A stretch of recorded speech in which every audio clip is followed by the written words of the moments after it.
அனைவருக்கும் வணக்கம். இப்போ நம்ம கூட இந்திரா தேவி சகோதரி அவங்க வந்திருக்காங்க. நாடார்குடி. அவங்க பார்த்தீங்கன்னா மருந்தில்லா மருத்துவம், அதாவது நம்ம உடம்பு பேசுகிற மொழியை நம்ம கவனிச்சாலே நம்மளால் பல நோய்களை குணப்படுத்திக்க முடியும். ப்ராக்டிக்கலாக பல பேர் அதனால் பயனடைஞ்சிட்டும் இருக்காங்க. அவங்க நம்ம கூட இன்னைக்கு பாட்காஸ்டில் இணைஞ்சிருக்காங்க. பல சுவாரஸ்யமான விஷயங்களை நம்ம இப்போ பேசிக்கலாம். அக்கா வணக்கம்க்கா. வணக்கம் தம்பி, நல்லா இருக்கீங்களா? நல்லா இருக்கேன். வணக்கம்.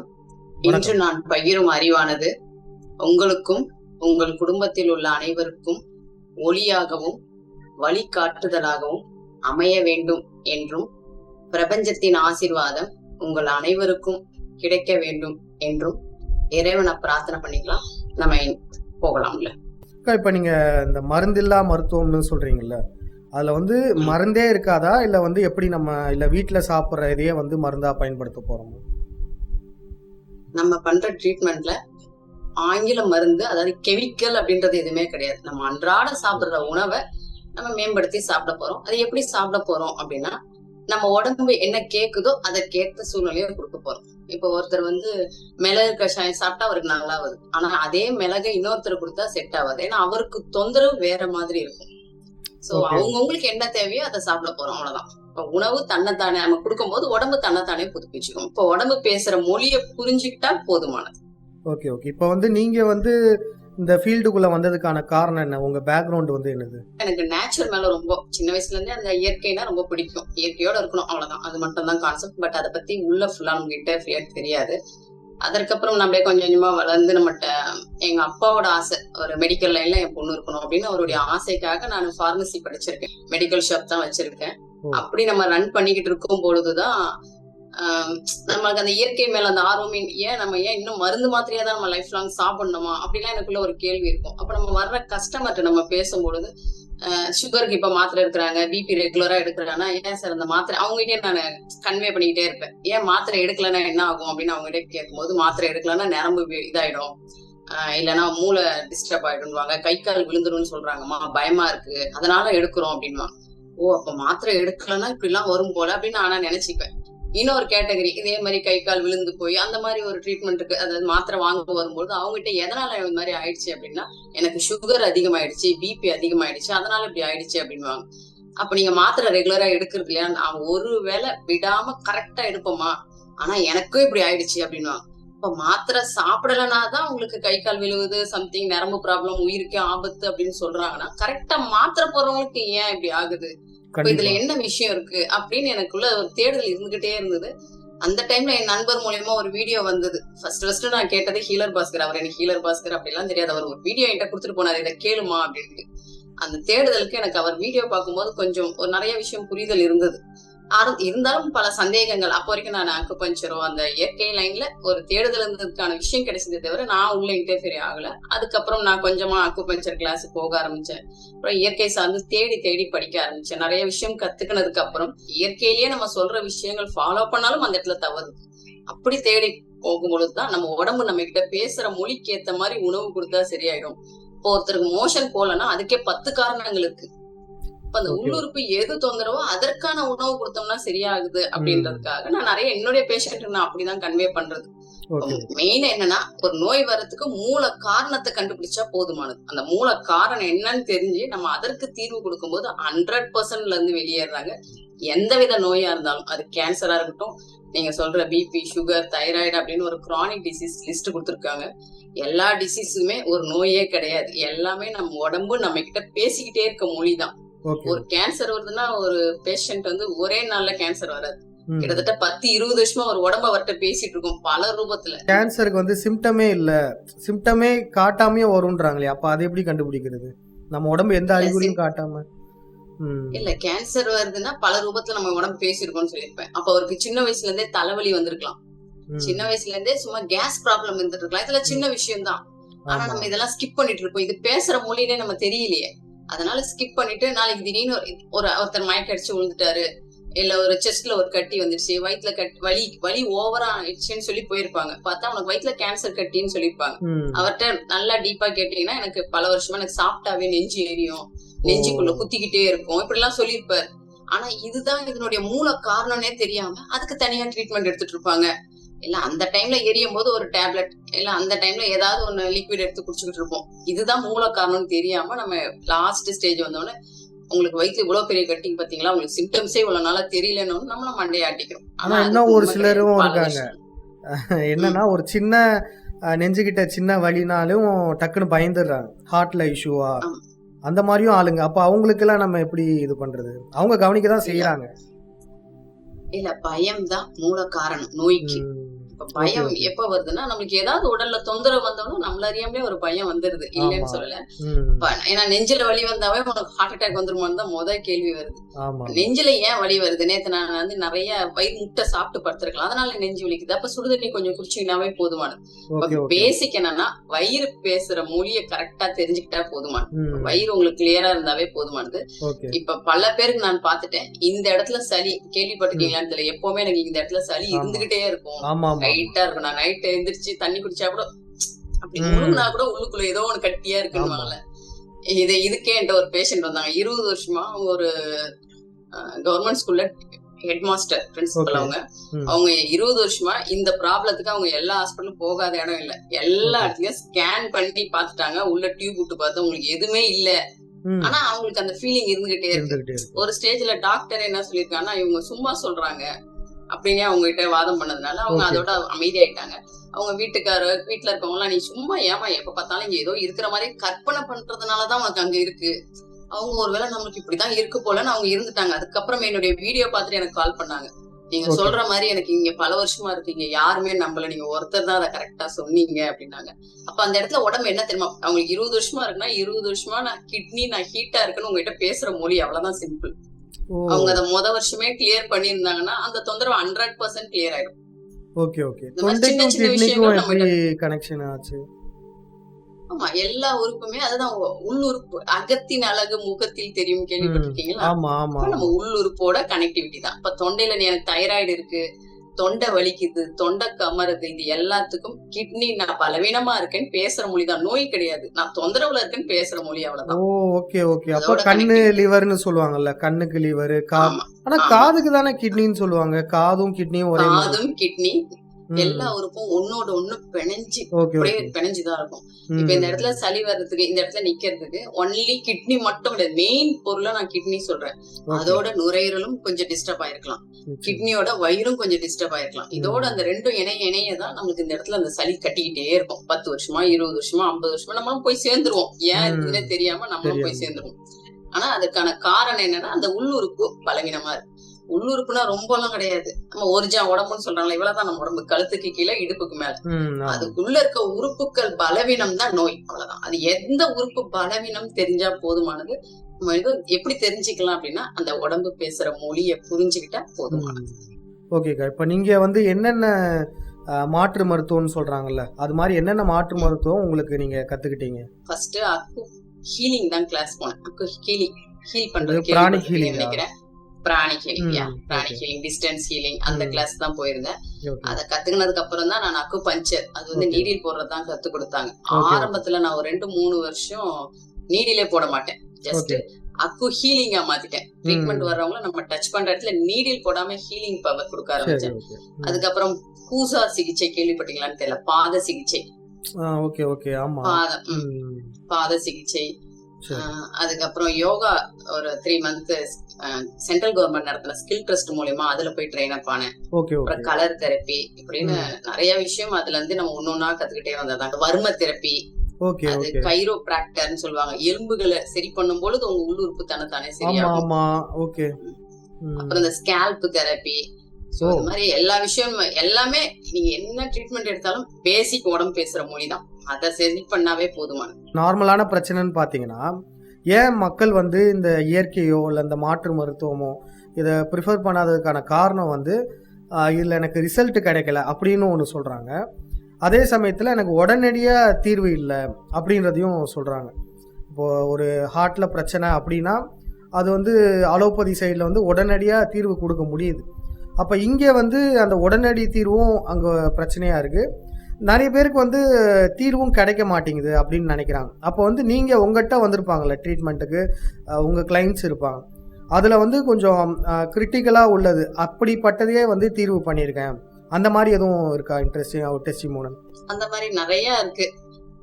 அப்படின்னு பார்த்தோன்னா கொரோனா ஸ்டேஜ்ல வேணா எடுத்துக்கலாம். ஏன்னா அந்த ஓகே. டைம்ல ரொம்ப பீக்கா இருந்தது.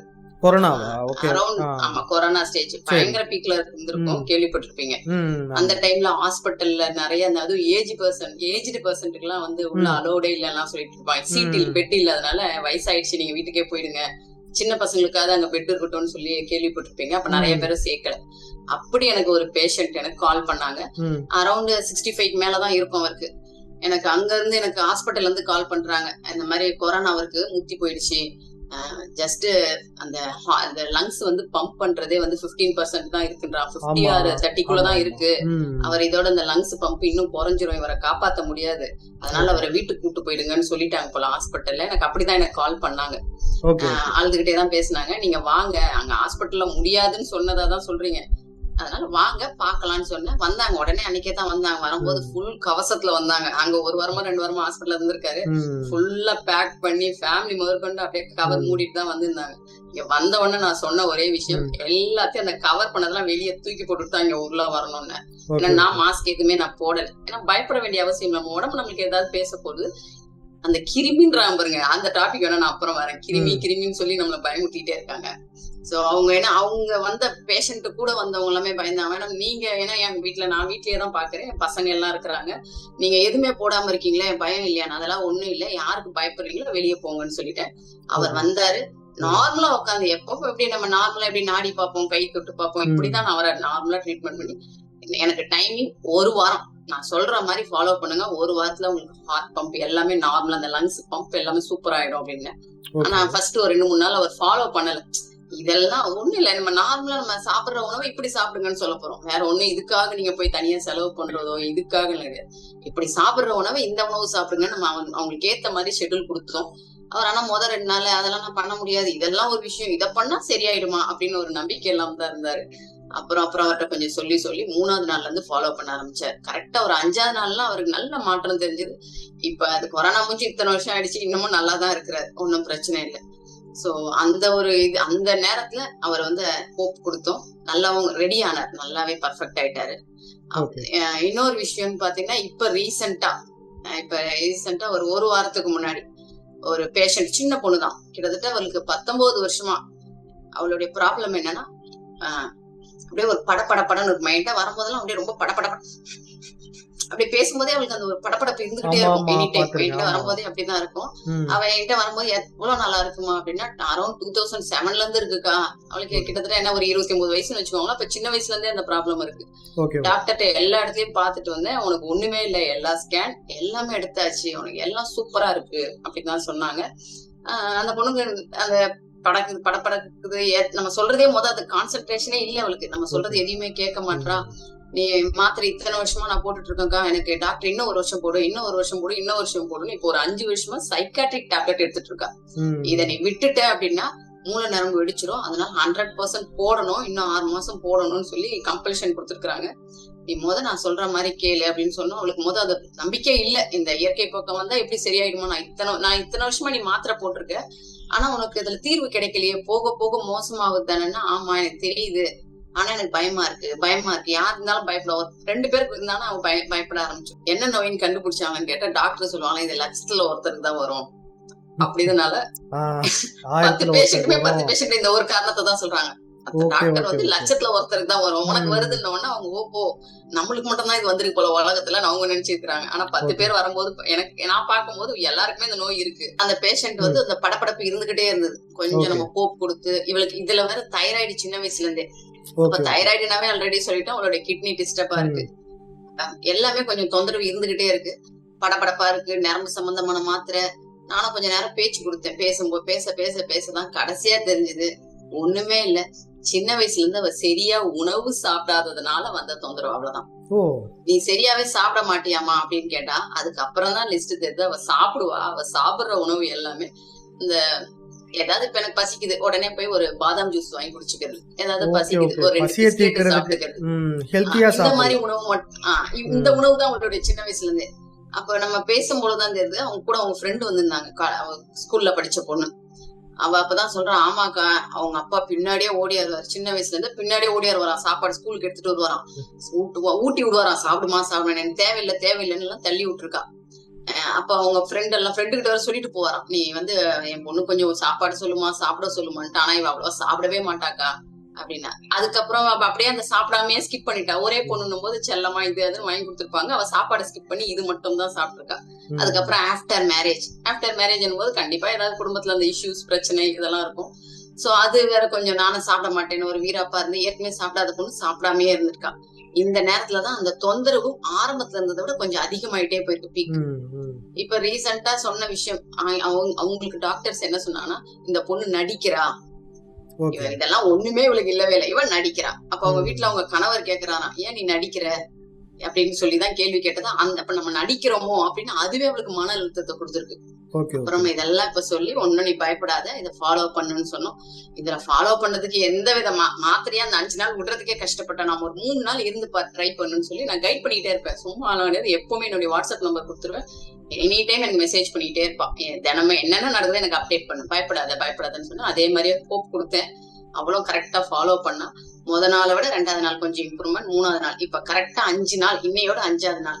நேத்து எனக்கு மெசேஜ் அனுப்புறான், இப்ப நான் வீட்டுக்கு வந்திருக்காங்க கெஸ்ட். முன்னாடி எல்லாம் நின்று கெஸ்ட் வந்திருந்தாங்க, அவங்க 2 பேர் இருந்தாவே அப்படியே கால் அப்படியே ஒதுரு மக்கில தள்ளுற மாதிரி இருக்கும், மயக்கம் வரும். இப்ப நான் நின்னு பேசுறேன், கூட்டத்துல போய் நிக்கிறேன், என்னால கொஞ்சம் அந்த போல்டு வருது, எனக்கு அந்த பயன்றதே இல்ல, நல்ல மாற்றம் இருக்கு அப்படின்னு அந்த அளவுக்கு சொல்லியிருக்கேன். இந்த மாதிரி நிறைய இருக்கு கேஸ். கடைசியா அந்த கிருமி பத்தி சொல்லியிருந்தீங்களா, சொல்ல போறேன். ஏன்னா இப்ப நோய் வரதுக்கு முக்கிய காரணம் என்ன சொல்றாங்க, தொற்று, நோய் தொற்றுனா இந்த கிருமி இது அதெல்லாம் சொல்றாங்க, வைரஸ் கிருமி வந்துருச்சு, இன்ஃபெக்ஷன் வந்திருக்கு, எப்பவுமே கைய வந்து சானிடைசர் போட்டு கழுவிக்கிட்டே இருங்க, எப்பவுமே சுத்தமா இருங்க அப்படின்னு சொல்றாங்க. நம்ம முன்காலத்துல இந்த மாதிரி ஃபெசிலிட்டிஸ் இருந்ததா? எப்ப பார்த்தாலும் சோப்பு போய் 2 நிமிஷத்துக்கு ஒரு தடவை கழுவுறதோ அந்த மாதிரி எதுவும் கிடையாது. அப்ப மக்கள் வந்து குளிக்கிறதெல்லாம் வெறும் மண் எடுத்து உடம்புல தேய்ச்சுப்போம், இல்ல வெறுமனே உடம்புல ஊத்திட்டு ஓடி வந்துருவோம். இல்லன்னா அப்படிதான் நம்ம குளிச்சு தண்ணி கூட ஆத்து தண்ணியெல்லாம் குடிச்சு நார்மலா அப்படியே போய் நம்ம போயிட்டு குளிச்சுட்டு வந்துட்டு இருப்போம். அப்ப வராத கிருமி. சரி, இப்ப டெக்னாலஜி இவ்வளவு வந்துடுச்சு, கரெக்டா? அப்ப அந்த டெக்னாலஜி கிடையாது, நம்ம அப்படியே இருந்தோம். ஒரு 100ல ஒரு 2 பேருக்கு வேணா நோயாளியா இருந்திருக்கலாம் போன காலத்துல, நம்ம போன ஜெனரேஷன்ல 100ல 2 பேர். அந்த 2 பேர் வர்றதுக்கு காரணம் இவங்க சுத்தம் இல்லாம இருக்கிறது தான். எல்லா இடத்துலயும் அப்படியே அவங்க கை வைக்கிறாங்க, மண்ணை போட்டு பெரட்டி அப்படியே போய் உட்காந்து சாப்பிடுறாங்க. இதுதான் அவங்களுக்கு வந்து நோய் வந்திருக்கு அந்த 2 பேருக்கு அப்படின்னு சொல்லிதான் நம்மள வந்து இப்ப நாங்க டெக்னாலஜில வளர்ந்துட்டோம்ட்டு நிறைய கெமிக்கல் சோப்பா இருக்கட்டும், நிறைய விஷயம் வந்திருக்கு. இவ்வளவு விஷயம் வளர்ந்ததுக்கு அப்புறம் இப்ப நோய்கள் பெருகி இருக்கணுமா குறைஞ்சிருக்கணுமா? அவங்கள பொறுத்தவரையும் பெருகி இருக்கணும். இந்த டெக்னாலஜியை அவங்க நோயை உருவாக்குறதுக்கு தான் சோப்பு எல்லாமே ஆர்டிஃபிஷியலாக பண்ணுறாங்க. பட் குறைஞ்சிருக்கணும். டெக்னாலஜி அதிகமானா நோய் குறையும். 100ல 2 பேருக்கு நோய் வந்ததுன்னா இப்ப இருக்கக்கூடாது, நோயாளியே இருக்கக்கூடாது. கண்டிப்பா. கரெக்டா? ஏன்னா டெக்னாலஜி வளர்ந்துச்சு, இன்ஃபெக்ஷன் நாங்க தான் ஒழிச்சிட்டோமே, கையில சோப் போட்டு கழுவி ஒரு இன்ஃபெக்ஷன் கூட இல்லாம வச்சிருக்கோம். அப்ப நோய் வரத்துக்கு முக்கிய காரணம் என்னன்னா கிருமி குறைஞ்சிருக்கிறது தான். கிருமிகள் அந்த கிருமியை கண்டு பயப்பட வேண்டிய அவசியமே இல்ல. கிருமி நம்மளுக்கு நல்லது மட்டும் தான் பண்ணும். அந்த கிருமி அளவுக்கு அதிகமாகும் பொழுதுதான் நோய். அப்ப எப்ப அளவுக்கு அதிகமாகும் பொழுதுதான், வெப்பம் அதிகமாகும் பொழுது அல்லது குளிர்ச்சி அதிகமாகும் பொழுது நம்மளுக்கு அந்த கிருமி வந்து ஆட்டோமேட்டிக்கா உற்பத்தி ஆகும். அதுதான் நோய். அந்த ஹீட்டு குளிர்ச்சி எப்ப உற்பத்தி ஆகும் அப்படின்னா, வெளியெல்லாம் சூழ்நிலை விட்டுருங்க, நம்ம உடம்பு அளவுக்கு அதிகமான சூடு அல்லது அளவுக்கு அதிகமான குளிர்ச்சி தான் நோய்க்கு மூல காரணம். நான் சொன்னோம்ல, மூல காரணம் தான் நோய். அந்த மூல காரணம் என்னன்னா அளவுக்கு அதிகமான சூடு, அளவுக்கு அதிகமான குளிர்ச்சி. ஆனா சித்த மருத்துவத்துல சொல்லுவாங்க வாதம், பித்தம், கபம். இப்ப பித்தம் அப்படின்றது சூடு, கபம்ன்றது குளிர்ச்சி. இந்த இடத்துல இந்த வாதம்ன்ற விஷயத்த நான் சொல்லவே மாட்டேன். வாதம் எப்ப வருதுன்னா அளவுக்கு அதிகமான சூடாகும் பொழுது, அந்த இடத்துல அந்த காத்து வாதம் சேரும் பொழுது ஹீட், அதாவது பித்தவாதம் சொல்லுவாங்க. அதுவே வந்து குளிர்ச்சி அதிகமாகும் போது அந்த வாதம் நம்ம உடம்புல காத்து இருந்துகிட்டே தான் இருக்கும். ஒரு காத்து இருந்தாதான் நம்ம, அதாவது நம்ம சுத்தி காத்து இருந்துகிட்டே தான் இருக்கும், காத்து இல்லைன்னா நம்மளால இருக்க முடியாது. சோ அது பேசிக் தான், ஜெனரல், அது எல்லா இடத்துலயும் இருக்கிறது. அதோட அந்த ஹீட் அதிகமாகும் போது பித்தவாதம், அதுவே அந்த குளிர்ச்சி அதிகமாகும் போது கபவாதம். அவ்வளவுதான். சோ நோய் வரத்துக்கு மூல காரணம் அளவுக்கு அதிகமான சூடு, அளவுக்கு அதிகமான குளிர்ச்சி தான். ஆமாங்கா. இப்போ நம்ம இப்போ நான் பார்த்ததுலையுமே கூட இப்போ வந்து அந்த பைல்ஸ் இதெல்லாம் சொல்லுவாங்கள்ல, அது வந்து காமனாக வந்து பார்த்தீங்கன்னா உடம்பு சூடாயிருச்சு, நீங்கள் வந்து உடம்பு ஹீட் ஆனாலும் உங்களுக்கு வந்து அப்படி தான் வந்து காமனாக எல்லாருக்கும் தெரியும். ஆனா அதுல இன்னொன்னு என்னன்னா, உடம்பு குளிர்ச்சியானாலும் வருது அப்படின்றது அதுக்கப்புறம் தான் தெரியவே வந்தது. ஒவ்வொரு கண்டிப்பா. குளிர்ச்சினாலும் அந்த இஷ்யூஸ் வரும். உட்காந்தே இருந்தா. ம். அதிகமா வேலை ம். பார்த்தாலும் வரும். ஆ, அதிக குளிர்ச்சி ஏற்பட்டாலும் அந்த மாரி வரும் அப்படின்ற மாரி. அப்ப நீங்க சொல்ற மாரி பார்க்கும்போது, எல்லாத்துடைய மூலம் பார்க்கும்போது, ஒண்ணு சூடு, இல்ல வந்து குளிர்ச்சி. இது சார்ந்து தான் இருக்கு. ஓகே, கண்டிப்பா. ஓகே. மூலம்னாவே பாடி ஹீட்ன்னு நெனச்சுக்கிட்டு இருக்கோம். எனக்கு ஏற்கனவே மண்ணீரல் ஓவரா குளுமை அடைஞ்சிட்டு இருக்கு. நீங்க அப்ப போய் இளநீர் குடிச்சீங்க. அதான் மோஷன் போல. என்னுடைய காரணம் என்னன்னா, மண்ணீரல் ஓவரா குளுமை அடைஞ்சிச்சு. நான் இப்ப போய் இளநீர் குடிச்சா எனக்கு மோஷன் போகுமானா, இன்னும் மோசமாயிடும். ஓகே, ஓகே, அடிவயிறுலாம் வலி ஓகே, எடுத்துரும். ஓகே. உங்களுக்கு உள்ளுறுப்பு எதுன்னு பலவீனம் தெரிஞ்சு நீங்க அதுக்கேத்த உணவு குடுத்தீங்கன்னா போதுமானது. Okay, okay, okay. நம்ம தெரியாம ஜஸ்ட் இயற்கையாவே நம்ம மருத்துவம் பண்ணாலும் ஒர்க் அவுட் ஆவாது. அப்படிதானே? கண்டிப்பா. ம். இப்ப அந்த அப்ப மண்ணீரல் நெறைய குளுமையா பேர் இருக்கிறவங்க இதுதான் காரணம் போல. நெறைய பேர் வந்து ஆமா. இயற்கை மருத்துவம் ஒர்க் அவுட் ஆவலன்னு சொல்றதுக்கு காரணம், அவங்க வந்து அத தெரியாமயே பயன்படுத்திக்கிட்டு இருக்காங்க. தெரியல. எல்லாருக்குமே ம். ஒரே சிகிச்சைன்னு பண்ணிருந்தாங்க. அக்கா, இப்ப பொதுவான பிரச்சனைன்னு நெறைய இருக்கு. நெறைய உடம்பு பிரச்சனை. அதுல மெயினானது பார்த்தீங்கன்னா, இந்த தலைவலின்னு சொல்லுவாங்க. ஒத்த தலைவலி, இந்த தலைவலி அப்படின்னு நெறையா முக்கியமா பெண்களுக்கு அந்த பிரச்சனை அதிகமாவே இருக்கும். சும்மாவே தலைவலின்னு இப்ப எனக்கெல்லாம் பார்த்தீங்கன்னா, தலைவலி இதுவரையும் வந்தது கிடையாது. அப்போ ஒருத்தர் தலைவலின்னு சொல்லும்போது நான் யோசிப்பேன். அது அது ஏன்னு கேட்டா அவங்களுக்கும் தெரியல. கொஞ்ச நேரம் தூங்குனா சரியாயிரும் அப்படின்னே, அதாவது அதனுடைய மூலம் தெரியாமயே இருக்காங்க. ஸோ தலைவலி வந்து இதுல பல வகைகள் இருக்கலாம். அது ஏன் வருது? எப்படி அதனுடைய தீர்வு? அது மாரி சொன்னீங்கன்னா நல்லாருக்கும். நீங்க சொல்ற மாரி தலைவலி மெயினா பெண்களுக்கு வருதுன்னு சொல்றீங்கல்ல. ம். பெண்களுக்கு நீங்க வெளிய வெளிய வேலைக்கு போற பெண்களை ம். காட்டிலும் வீட்லயே இருக்கிற பெண்கள்கிட்ட கேட்டு பாருங்க. எல்லாருமே தலைவலி தலைவலின்னுவாங்க. ம். இதுக்கு மெயினா என்னன்னா ஒரு ஸ்ட்ரெஸ் தான். எல்லாருமே காலையில வீட்ல இருந்து வேலைக்கு போறது, பசங்க வெளியே கிளம்பிடுறாங்க. வயசானவங்களா இருந்தா அமைதியா அவங்க படுத்துட்டு இருக்க போறாங்க.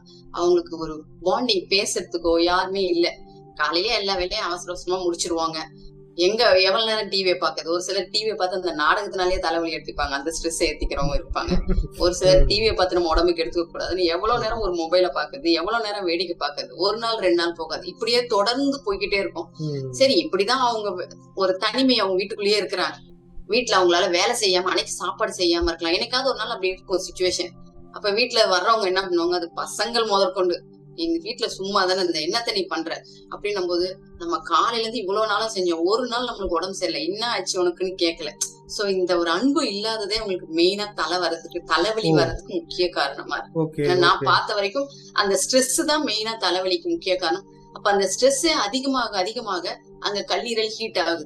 ஓகே, உள்ளுறுப்பு ஓகே. இதனால கல்லீரல் ம். கிடையாது, ஏதாவது உள்ளுறுப்பு ஹீட் ஆகும் பொழுது அந்த தலைவலி படிப்படியா வருது. ஓ! ஏன்னா என்கிட்ட வெயில்ல போனாவே தலைவலி வரும், எப்ப பார்த்தாலும் தலை குத்தும் அப்படிலாம் சொல்லி ம். வந்தவங்க எல்லாம் இருக்கிறாங்க. எனக்கு 10 வருஷமா இருக்கு, நான் 5 வருஷமா இருக்கு, நான் எப்பவுமே தைலத்தை போடுவேங்க, எப்பவுமே மாத்திரை தான் போடுவேன், போடும் போது நல்லா இருக்கும்னு சொல்லுவாங்க. நம்ம அந்த வாழ்க்கை முறையை சொல்லி கொடுத்துட்டு அவங்க பிராக்டிஸ் பண்ணி கொடுத்ததுக்கு அப்புறம் அந்த ப்ராப்ளமே எனக்கு இல்லைன்னு சொன்னவங்க நிறைய பேர் இருக்கிறாங்க. ஓ! இப்ப சின்ன வயசுலயே நெறைய பேரு தலைவலின்னு சொல்றாங்கல்ல. சின்ன வயசுல இருந்தே தலைவலி இது. அப்ப அவங்களுக்கு எப்படி வரும்? அவங்களுக்கு அப்ப பிறவிலேயே அந்த கல்லீரல் கொஞ்சம் டிஸ்டர்பா இருக்கும். Okay, okay, okay. அப்ப எப்படி எனக்கு சின்ன வயசுலயே எப்படி தொந்தரவு வரும் அப்படின்னா, இதெல்லாம் பரம்பரையான்னு சொல்லுவாங்க. எங்க அம்மாவுக்கும் சின்ன ஆமா, வயசுல ஆமா. தலைவலி, எனக்கும் அப்படியே வருது. அப்ப அந்த பரம்பரை எப்படி கடத்துதுன்னா, அதுவும் மூலம் வந்து கிட்னி தான். ம்ஹ்ம். நம்மளோட சிறுநீரகத்துல தான் பாலியல் சாறு, உணவு சாறுன்னு இருக்கும். உணவு ம். சாறு நம்ம அன்றாட சாப்பிடுற உணவு. ம். பாலியல் சாறு தான் என் அம்மா கிட்ட இருந்து எங்க அம்மா அப்பா கிட்ட எனக்கு கொடுத்த சொத்து அதான். ஓகே. எங்க அம்மா அப்பா வந்து DNA. எனக்கு நகை, ம். பொருள், ஆமா இதுதான். அத குடுக்குற சொத்து எங்க சேர்த்துன்னா நம்மளோட கிட்னி தான். அப்ப அந்த வர்ற சொத்து எனக்கு நல்லா இருக்குன்னா நம்ம தலைவலின்ற பிரச்சனை இருக்காது. சரி, எனக்கு பிறக்கும் போதே எனக்கு வந்து இந்த கிட்னி பாலியல் சாறு பலவீனமா இருக்கு. எனக்கு வேற இல்ல. எங்க அம்மா அப்பா நோயோட இருந்தாங்க, எனக்கு வந்துடுச்சு. வேற என்ன பண்ணலாம்? அதை எப்படி மாத்தலாம்னா, ஓகே, ஓகே. குழந்தைங்களுக்கும் நல்ல உணவுகளா பார்த்து கொடுப்பாங்க. நீங்க 5, 6 வயசு வரைக்கும் ஒரு குழந்தை ஆரோக்கியமா இருக்கு அப்படின்னா உங்க அம்மா அப்பாவுக்கு நீங்க நன்றி சொல்லணும். ஏன்னா உங்க ஓ! அம்மா அப்பா கொடுத்த சொத்து நல்லா இருக்கு. ஆனா ம். எனக்கு 14 வயசு ஆயிடுச்சு, நான் நோயோட இருக்கேன்னா அந்த பர்சன் வந்து சரியா அந்த 5 வயசு வரைக்கும் சரியா உணவு எடுக்கலன்னு அர்த்தம். அந்தந்த ஓகே. வயசுல எங்க காலகட்டத்துல பாத்தீங்கன்னா பாத்திருப்பீங்க, சின்ன குழந்தைல வந்து நோயோடயே இருக்கும். 10 வயசுக்கு மேல ரொம்ப ஆரோக்கியமா இருக்கும். அப்ப அந்த 10 வயசு வரைக்கும் நம்ம நோயோட இருக்கிறதுனால அந்த குழந்தைக்கு பார்த்து நல்ல உணவு மட்டும் கொடுத்துருப்போம். அது அடுத்த ஒரு 7 வருஷத்துக்கு அப்புறம் அந்த குழந்தை நல்ல ஆரோக்கியமா இருக்கும். ஆனா சின்ன குழந்தை, எனக்கு உங்க வீட்டுல ஒரே குழந்தைன்னு சொல்லி நம்ம செல்லமா ஜங்க் ஃபுட் நிறைய கொடுத்தோம்னா அந்த 14 வயசு இல்ல 10 வயசுக்கு மேல அந்த குழந்தைக்கு ஏதாவது தொந்தரவு இருந்துட்டே இருக்கும். சின்ன வயசுல அவன் நல்லா சாப்பிட்டான், இப்ப பாரு ஒரு வாய் கூட சாப்பிட மாட்டான் உடம்புல ஏதாவது தொந்தரவு வருதுன்னு சொல்லுவாங்க. இது காரணம் நம்ம அந்த அந்த உணவை கரெக்டா கொடுத்தாவே போதுமா. ஓகே ஓகே ஓகே அக்கா, இப்போ தலைவலிக்கு வந்து ஓகே அதுக்கான மூலம்லாம் சொல்லிட்டீங்க, நிறைய வகை இருக்கு. ஒரு காமனான ஒரு தீர்வு, அதாவது இன்ஸ்டண்ட்டாக தலைவலி போகிறதுக்கு ஏதாச்சும் ஒரு வர்மாவோ இல்லை ஏதோ அக்கு ப்ரெஷரோ இல்லை வேற எதுவும் தீர்வு இருக்கா இன்ஸ்டண்ட்டாக அது சரி பண்ணணும்னா? வேணா ஒரு முத்திரை சொல்லித்தரேன், அதை ரெகுலரா பண்ணுங்க. அந்த முத்திரை நான் இப்ப சொல்லித்தரேன்.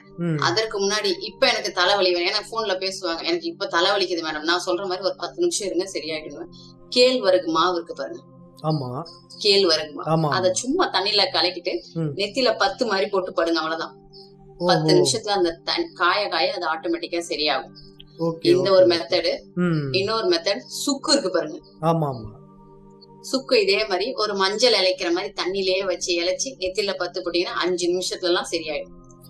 ஒரு அம்மா வந்தாங்க, 5 வருஷமா அவங்களுக்கு தலைவலி, ஏன் வருதுன்னே தெரியல. நான் இந்த ஒரு விஷயம் தான் சொன்னேன், அதை போட்டதுல இருந்து அவங்களுக்கு இப்போ 2 வருஷம் மேல ஆயிடுச்சு. ஆனா இப்ப வரைக்கும் எனக்கு அந்த தலைவலியே வரல அப்படின்றாங்க, அவ்வளவுதான். இதையும் மீறி எனக்கு தலைவலி தான் இப்ப நம்ம சொன்ன மாதிரி தண்ணி பேசு, சுக்கு இலைக்கணும், மஞ்சள் இலைக்கணும், மஞ்சள் இலைக்கிற மாதிரி இலைச்சி தண்ணியில இலைச்சி நெத்தில அப்படியே 10 போடுங்க, அவ்வளவுதான்.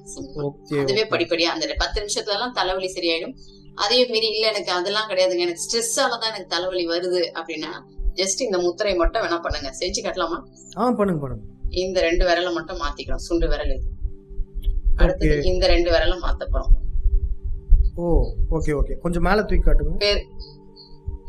Okay okay okay. ஃபர்ஸ்ட் எல்லா விரலையும் ஒண்ணா வைக்கிறோம். ஜஸ்ட் பண்ணுங்க பார்க்கலாம் நீங்களும். இந்த 2 விரலை மாத்தி வைங்க, மோனையும் டச் ஆகும். மாறவே மாட்டேங்குது. அதுக்கு அடுத்தது இது, அப்புறம் இது. ஓகே, அதுக்கப்புறம் மேலையா இந்த 2 விரலை மாத்திக்கணும். கஷ்டமா தான் இருக்கு.